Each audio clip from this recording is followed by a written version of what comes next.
Assalamualaikum warahmatullahi wabarakatuh. Saya Juan Talyasa Putri dengan NIM J1A021040 dari Prodi Ilmu dan Teknologi Pangan kelas ITP Genap akan menyampaikan tugas berupa kultum. Assalamualaikum warahmatullahi wabarakatuh.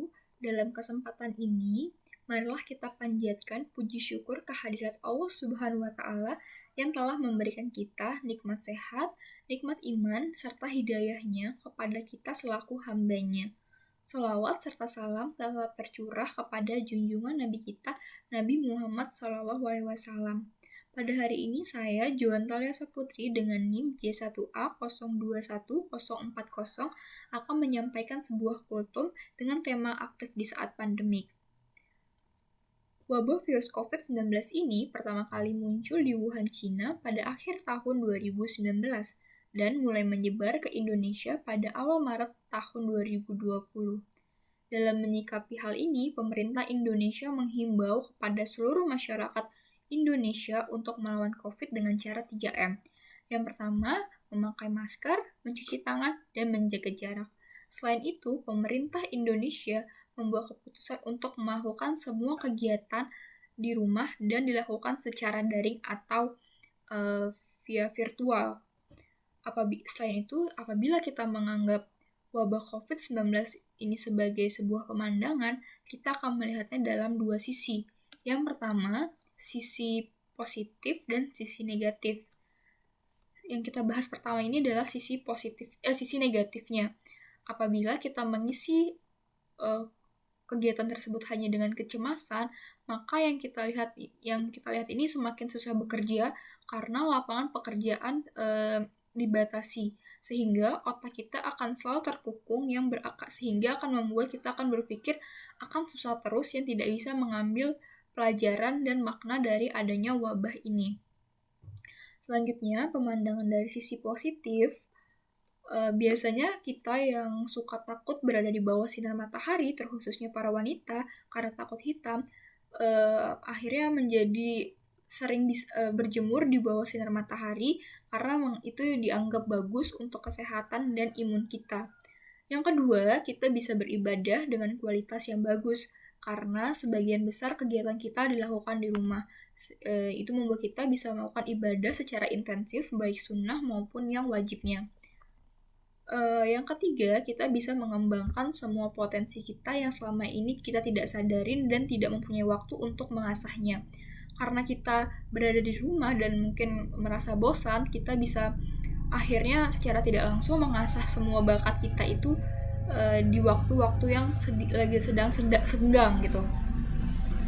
Yang ketiga, kita rajin melakukan olahraga seperti yang tertuang dalam ayat Al-Anfal ayat 60 yang berbunyi, dan siapkanlah untuk menghadapi mereka kekuatan apa saja yang kamu sanggupin, dan dari kuda-kuda yang ditambat untuk berperang, yang dengan persiapan itu kamu menggentarkan musuh Allah dan musuhmu, dan orang-orang selain mereka yang kamu tidak mengetahuinya, sedang Allah mengetahuinya.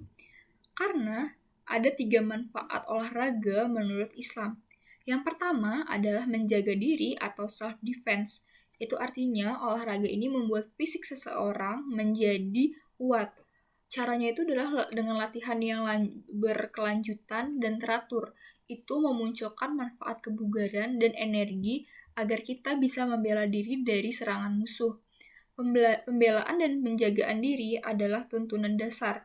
Yang kedua adalah olahraga merupakan media persiapan dan penguatan pasukan muslim untuk berjihad di jalan Allah Subhanahu wa Ta'ala.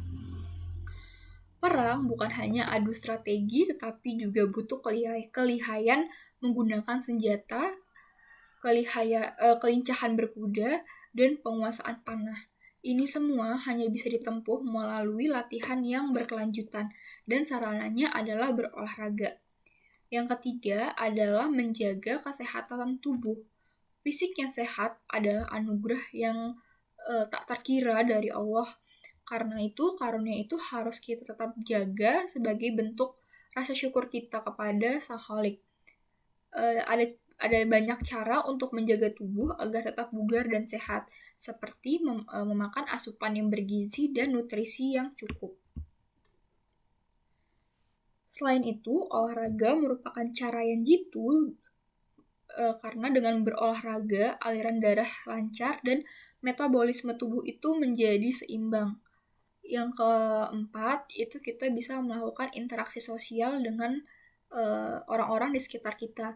Karena biasanya kita yang individualis, karena melakukan banyak kegiatan di rumah, akhirnya bisa berinteraksi dengan tetangga-tetangga atau orang-orang yang ada di sekitar rumah kita. Selain itu, kita bisa rajin mengikuti webinar dan pelatihan via daring sesuai dengan protokol yang ada.